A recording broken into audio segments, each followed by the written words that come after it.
ডাকবো, আমি সবার পিছনে থাকবো, শুধু মনে মনে মাকে ডাকবো। কেন আমাদের সঙ্গে ডাকবে না কেন?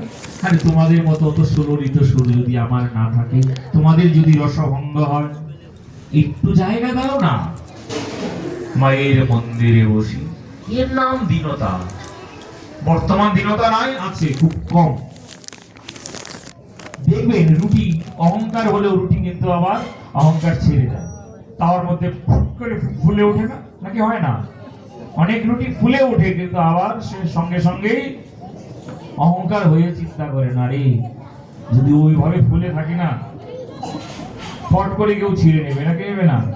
লুচি ফুলে যায় যখন এর মধ্যে ডালনা, মিষ্টান্ন, হালুয়া যাই কিছু দেয়, মাঝখানটা ভেঙে পড়ে দেয়, নাকি দেয় না?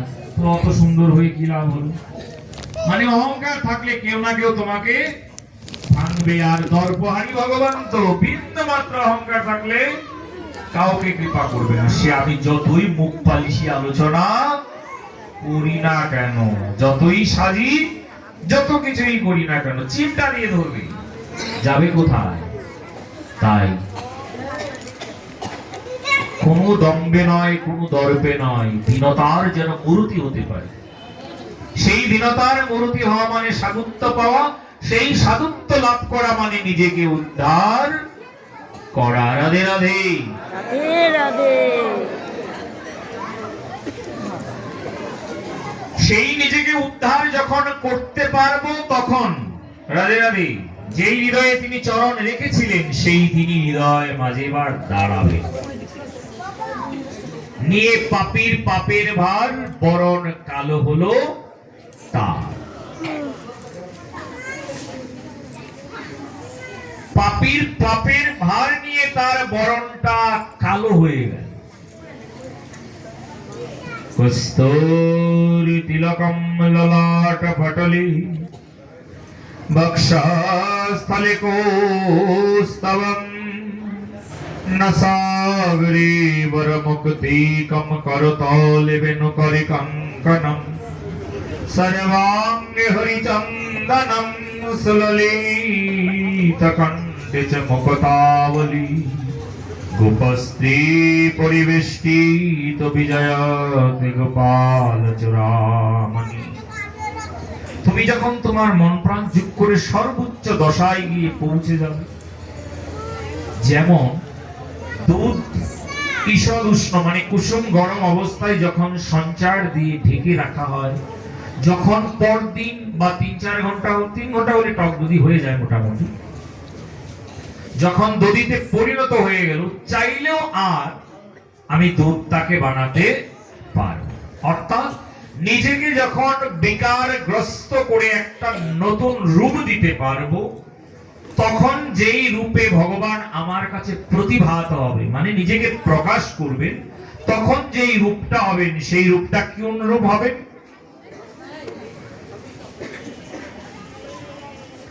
সেই রূপটা হয়ে যাবেন ধন স্বরূপ। অষ্টতর শতনামে একটু যাচ্ছি আমরা। সুদামা রাখিল নাম দারিদ্র ভঞ্জন, ব্রজবাসী নাম রাখে ব্রজের জীবন। নাকি রাখে নাই? বৃন্দাবনের মদন মোহনকে বলা হয় ব্রজবাসীর জীবন ধন।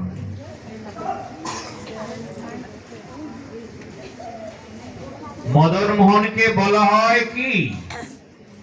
ব্রজবাসীর জীবন ধন। আপনি আমি কোন ভাব নিয়ে যুগলের ভজন করেন, যুগল মন্ত্রে দীক্ষা নিয়েছেন? প্রশ্ন নয়, উত্তরটা আমি করছি। ব্রজলোকের ভাব লইয়া করিলে ভজন, অনায়াসে পায় ব্রজের ব্রজেন্দ্র নন্দন। আপন আপন গুরুদেব কি ব্রজলোক নয়? প্রশ্ন হতে পারে, আমার গোসাই বাড়ি তো বরিশাল, আমার গুরু বাড়ি তো নরসিংদী, কারো কুমিল্লা, এই জায়গায় সেই জায়গায়, কারো কলকাতা। ধামটাও বলতে পারতো, তাহলে বলছেন না কেন? তাৎপর্যটা শুধু উপস্থাপনের জন্য। গুরুদেব যে জায়গারই হোক, ওনার ভজনটা যদি ব্রজের আনুগত্য হয়, তাহলে তিনি ব্রজ লোক। সেই ব্রজলোকের ভাব লইয়া করিলে ভজন, অনায়াসে পায় ব্রজের ব্রজেন্দ্র নন্দন। লোচন দাস ঠাকুর বলছেন, ভজ ভজ হরি মন দৃঢ় করি, মুখে বলো তারি নাম। ব্রজেন্দ্র নন্দন গোপী প্রাণ ধন, ভুবন মোহন শ্যাম। ভজ ভজ হরি মন দৃঢ় করি, মুখে বলো তারি নাম। লোচন দাসজি পদ খুব সুন্দর, শেষের পদগুলো আরো সুন্দর। ভজ ভজ হরি মন দৃঢ় করি, মুখে বলো তার নাম। ব্রজেন্দ্র নন্দন গোপী প্রাণ ধন, ভুবন মোহন শ্যাম। তাহলে আমরা কি পেলাম?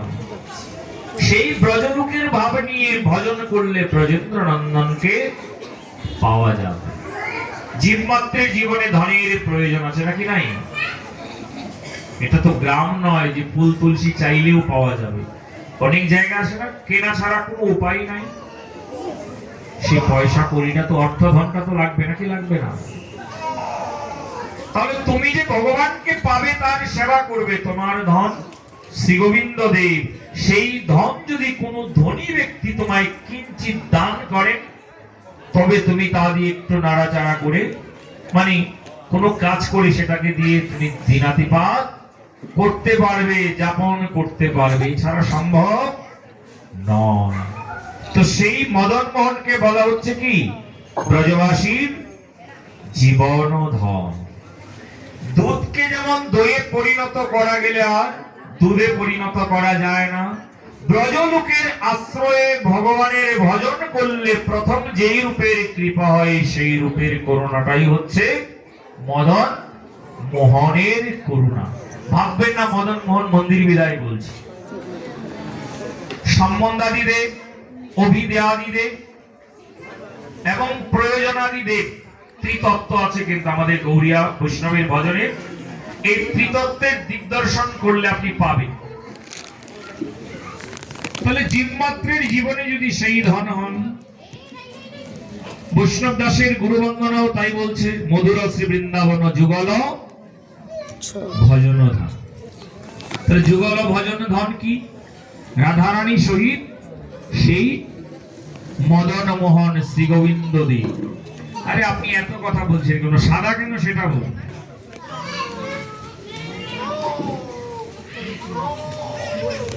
ইস্পাতের দা বটিকেও কিন্তু অনেক কামারেরা একদম রূপার মতো বানিয়ে দিতে পারে, নতুন নাকি বানায় না? তাই বলে কি সেটা রূপা হয়ে যায়? লোহা লোহাই থাকে। কালো হলে যেই মদন মোহন, নীল হলেও তা, সাদা হলেও তাই। তাহলে এখানে কেন আপনি জানেন না? মনে শ্বেত পাথরে এর লিগে এই রং, এ তো অবশ্যই, কিন্তু এর ভিতরকার তাৎপর্যটা কি? যখন কেউ ব্রজলোকের ভাবাশ্রয়ে তার ভজন করেন, তখন সেই ভক্ত বা ব্যক্তি জীবনের সমস্ত অন্ধকার দূর করবার জন্য ভগবান জ্যোতি হয়ে যায়। জগন্নাথ স্বামী নয়ন প্রতগামী ভবতু মে। জগন্নাথ দেবের চোখটি কেমন? টর্চ লাইটের মতো না? গোল গোল বিস্ফারিত নয়ন, বোমা বিস্ফোরণ ঘটে, আর ভগবানের নয়ন বিস্ফারিত হয়েছেন। এই জন্য মাঝখানে কালো পুতুলি, মানে চোখের মণিটা, আমরা নয়ন মণিটা দেখতে পাই, তারপরে সাদা অংশ, তারপরে বড় করে লাল অংশ। প্রেসার বেড়ে গেলে অনেকে চোখ ফুলে টলে যায় না, লালচে ভাব বা ঘুম কম হলে।